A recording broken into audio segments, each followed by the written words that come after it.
Assalaamu calaykum waraxmatullaahi wabarakaatu dhammaan asxaabta kalanka aqoon guud. Maanta halkan waxaa idinku soo gudbinayaa 20 shay oo qayb ka mid ah aan u isticmaalno nolosheena maalinlaha ah, culimadii hindistay iyo xilligii ay hindiseen. Ku soo dhawaada mowduuca maanta.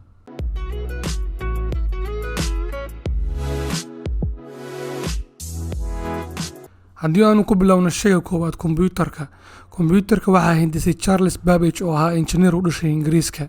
Telefishinka waxaa hindisay John Logie Baird oo ahaa injineer u dhashay Scotland, wuxuuna hindisay sanadii 1926. Shayga saddexaad telefoonka waxaa hindisay Alexander Graham Bell oo ahaa saynisyahan u dhashay Mareykanka, wuxuuna hindisay sanadii 1876.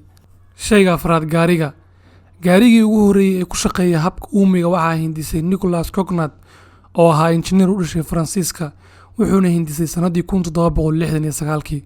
Waqti dheer kadib, sanadii 1885 Carl Benz oo ahaa injineer u dhashay Jarmalka ayaa hindisay gaarigii ugu horreeyay ee ku shaqeeya shidaal. Calculator-ka waxaa hindisay Blaise Pascal oo ahaa xisaabyahan u dhashay Faransiiska, wuxuuna hindisay sanadii 1642. Shayga lixaad raadiyaha waxaa hindisay Guglielmo Marconi oo ahaa injineer u dhashay Talyaaniga, wuxuuna hindisay sanadii 1901. Air conditionka ama AC-ga waxaa hindisihiisa lahaa William Carrier oo ahaa injineer u dhashay Mareykanka, wuxuuna hindisay sanadii 1902. Shayga sideedaad hindisaha baaskiilka waxaa lahaa Patrick Macmillan oo u dhashay Scotland, wuxuuna hindisay sanadii 1839. Shayga sagaalaad guluubka ama leydhka hadba saa u taqaan waxaa hindisay Thomas Alva Edison oo u dhashay Mareykanka, wuxuuna hindisay sanadii 1876. Shayga tobanaad X-ray raajada waxaa fikradeeda helay sanadii 1895 Wilhelm Röntgen oo ahaa saynisyahan u dhashay Jarmalka.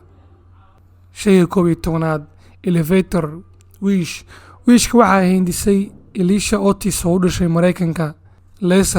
Laser ayaa erey la soo gaabshay, wuxuuna u taagan yahay light amplification by stimulated emission of radiation, waxaana alifay Theodore Maiman oo ahaa injineer iyo fiisigista u dhashay Mareykanka, wuxuuna hindisay sanadii 1960.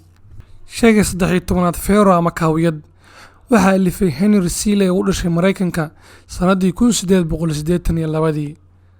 Shayga 14aad teebka waxaa hindisihiisa lahaa Christopher Latham Scholes oo u dhashay Mareykanka, wuxuuna hindisay sanadii 1868. Hindisaha telescope wuxuu ahaa Hannes Lippershey oo u dhashay Jarmalka sanadii 1608. Shayga 16aad sibidh ama shamiito hadba saa u taqaan ayay ku xiran tahay, waxaa hindisay Joseph Aspidin oo u dhashay Ingiriiska. Diesel engine motorka naaftada ku shaqeeya waxaa hindisay Rudolf Diesel oo ahaa injineer u dhashay Jarmalka. Shayga 18aad microscope shaybaarka waxaa alifay Zacharias Janssen oo u dhashay Holland. Shayga 19aad bateriga waxaa hindisihiisa lahaa Alessandro Volta oo ah saynisyahan u dhashay Talyaaniga.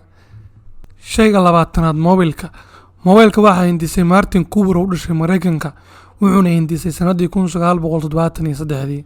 intaas ayaan jeclaystay inaan la wadaago. Fadlan hadaa muuqaalka ka heshay like saar, share ndoo asxaabtaada la wadaag. Wixii fikrad yar ay haysanaa qaybta comments-ka nagu reeb.